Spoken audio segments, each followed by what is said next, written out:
Hey YouTube, it is Monday, the 18th day of October 2021, about 10:18 in the morning. And you can see up there we're at the Audubon Bird Sanctuary on Dauphin Island. Is where we're at. There's a gigantic map they got of it.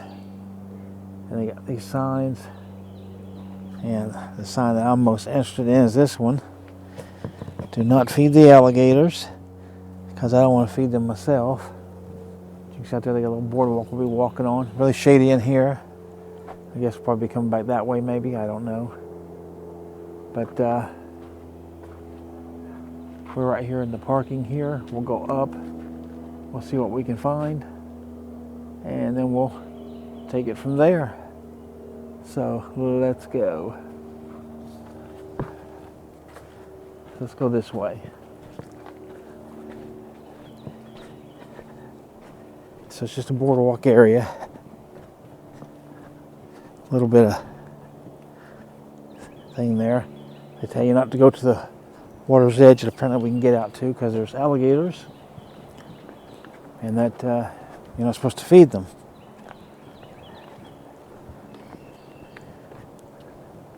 A lot of ferns. You like ferns? There's not ferns, are there? Yeah. Something else. Well, there's still ferns. They're in the fern family. Okay, so we're right across our first sign here, and what does it say? Nature's Interpretive Trail. So that looks like the same map, I guess, that we saw, just smaller versions, all that is. So the yellow sections of the trail to the Gulf and around the lake include numerous signs to help the visitor better understand and appreciate the unique environment of the Audubon Bird Sanctuary. All right, so we'll keep going. Palmettos, yeah, those could be palmettos, yeah. Most likely are. Just a big fern if you ask me. All right, so as always, as I run across things that are interesting, I'll bring that to you. I guess I should tell you, this place is free to get into. It doesn't cost anything. Parking's free. The road's bumpy, so if you're in a low car when you come into the little drive there, be careful because you'll bottom out. Don't ask me how I know. And the only other thing I can tell you about this place that I know of so far is that Alabama gets 445 species of birds.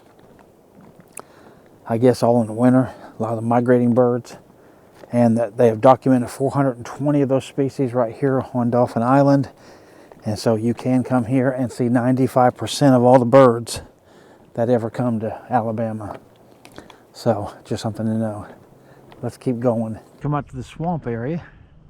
And if you look up in that limb right there, there's a bird up there just taking care of himself. He's just hanging out.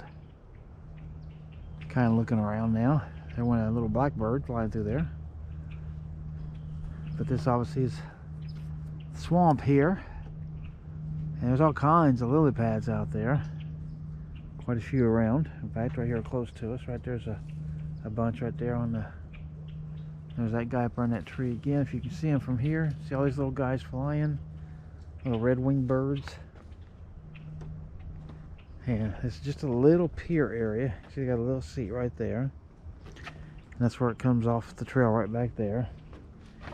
And here you can see they're saying they got this gambusa fish, the American alligator, they got water snakes, and interdependence, so how these things feed each other.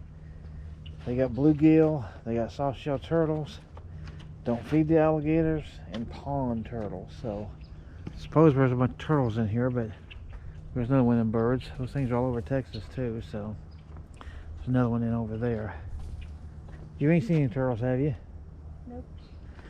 Alright, so no reported sightings of turtles yet, so these signs list all kinds of turtles, but we ain't seen them. Alright, let's keep going. Alright, so I've been walking down this little boardwalk here, and it brings you right out to here. That is the Gulf of Mexico off of Alabama.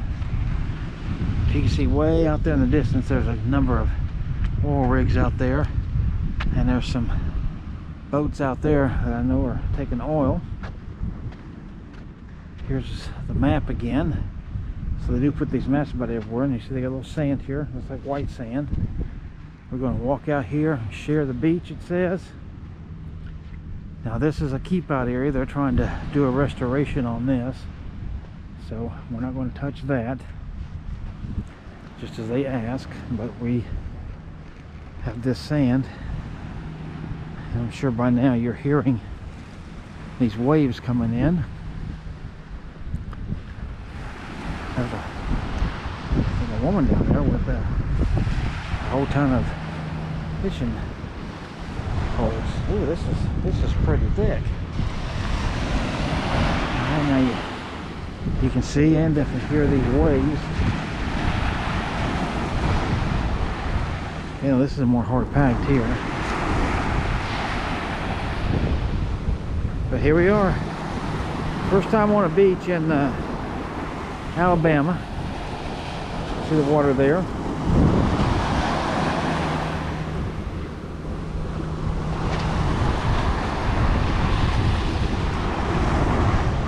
See these footprints here. Been walking along. A few houses down that way. And like I said, if you scan the horizon of the Gulf here, you see all kinds of oil platforms out here. And I mean a bunch of them. They got a ton of them, man. And that ship right there about in the middle of the screen now. And of course, it's going to take the oil, take it back to a refinery. And there's the other, looking down the other way of the beach there. So here's your Alabama beach. First time in my life I've ever stood on one. Never seen the Gulf here. That's how it looks and how it sounds. It looks kind of muddy. Not the best looking water, so I don't know if anybody wants to swim in this stuff. But there it is. So I've shown you the Gulf. Oh, we got a couple of joggers coming at us. Okay, so we come off the beach here and walk just a little ways, and you see a sign there? This is where they don't want you to go to the water's edge. Let me show you. Do not feed the alligators, it says again on the back of this little bench here. So they have this bench that I guess you can maybe sit here and be okay. But you see out there that, yeah, water does come literally right up there to this grass's edge. So I guess alligator could sneak up through that grass and go munch. You know, so. But this is this Lake Gillard or Gillard. I'm not sure how they pronounce it. Gilliard, I guess, is something else. But this has got to be it. We kind of walked all around it, and it's the first time we've kind of seen it from this point of view here. But let's just keep on going and see what else we can find, and stay with me, alligators.